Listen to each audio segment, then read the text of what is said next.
मुझे थप्पड़े भी मारी गई वहाँ जहाँ पूछताछ हुई, पर इनके साथ ही पता नहीं कितना लगाव हो गया कि मैं यहाँ तक चली आई, कि मैं गैर कानूनी विदाउट वीज़ा इंडिया आई हूँ। इसके अलावा मेरे में कुछ भी नहीं है।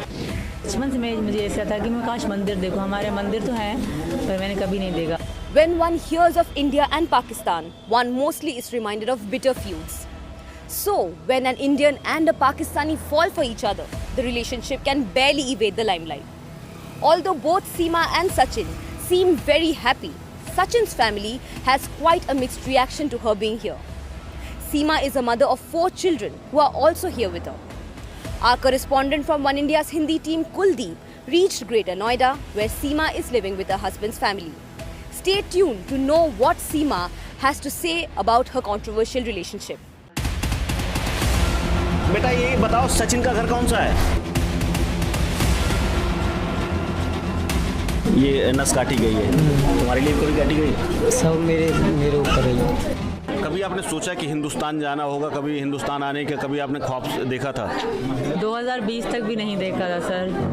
पता नहीं कैसे गेम के साथ खेलती थी, तब भी इतना इंटरेस्ट नहीं था। पता नहीं नसीब मेरा था या मुझे कोई मतलब मैं बचपन से ही ना, मेरी एक दोस्त थी नूरी नाम था, वो हिंदू धर्म से थी, तो वो मुझे देती थी काली माता, वो पहनती थी। उन्होंने मुझसे अल्लाह लिया पहनने के लिए, मैंने उसे काली माता ली थी पहनने के लिए। मतलब बचपन से मुझे ऐसा था कि मैं काश मंदिर देखूँ, हमारे मंदिर तो हैं पर मैंने कभी नहीं देखा। मेरा इनको बताती हूँ कि मेरा बहुत इंटरेस्ट होता था इन चीज़ों में, शायद मेरे भाग्य में या अगले जन्म में मैं इनकी कुछ थी आज जो यहाँ हूँ, वरना हम कभी सोचा भी ना। गेम में कई लोग आते हैं, इन्हीं से क्यों इतना लगाव हुआ। बहुत इंडियन लड़के थे, इनसे भी खूबसूरत थे, जो मेरे फ्रेंड बने, गेम में हम साथ खेलते रहे, पर इनके साथ ही पता नहीं क्यों इतना लगाव हो गया कि मैं यहाँ तक चली आई।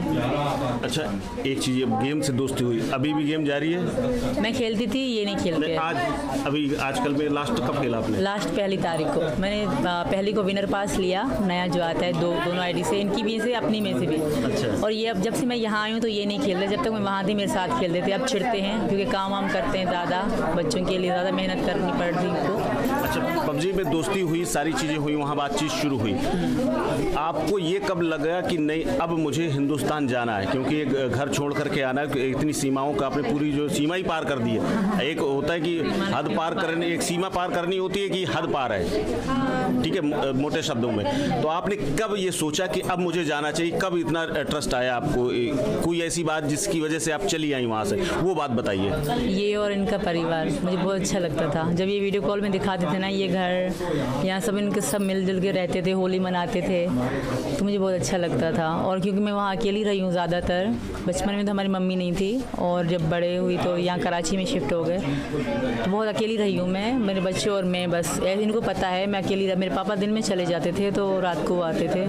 और जो मेरे पहले पति की फैमिली है वो बहुत मतलब अलग तरीके से हैं, तो बहुत उनका मतलब डिफरेंट था हमारा, तो मैं उनके साथ नहीं रह पाई। 1 महीना ही रही होंगी उनके गांव में मैं, उसके बाद मैं यहाँ आ गई, तो बिल्कुल अकेली रहती थी सर। और मुझे अब परिवार चाहिए था और मुझे मिल गया। अच्छा, इतना सब कुछ आपने सोचा, इतना होली देखी, दिवाली देखी, लेकिन हिंदुस्तान में जो जिस तरह से आपका स्वागत हुआ, सीधे पुलिस मिली, पुलिस के बाद सीधे जेल हुई और थाना कचहरी पूरा हुआ, कभी सोचा था? और ये वाला एक्सपीरियंस कैसा रहा आपका? पुलिस जेल तो मैंने ज़िंदगी में नहीं देखी थी, कभी भी मैंने जेल का दरवाज़ा भी नहीं देखा था सर, पर इनके कारण जाना पड़ा। पर जेल वाले बहुत अच्छे थे।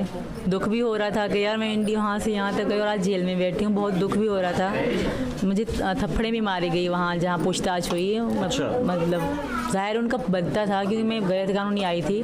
कोई वो शायद मुझे समझ रहे थे कि मैं रो रही थी, क्योंकि मैं ज़्यादा रोती ही थी कि मुझे इनसे दूर ना करें या इनको मत डांटें, इनको कोई इनसे काम करवाता था तो वो मेरे दिल पे जैसे छुरी जैसा चलता था कि ये काम कर रहे हैं यार। मतलब इनके मैं बहुत नखरे उठाती थी, फ़ोन पर भी, और जब हम साथ भी रहे तब भी मैं इनके बहुत नखरे उठाती थी। जैसे ये कहते थे मैं वैसे ही करती थी। तो यहाँ वहाँ काम कर रहे थे चौकी में ये।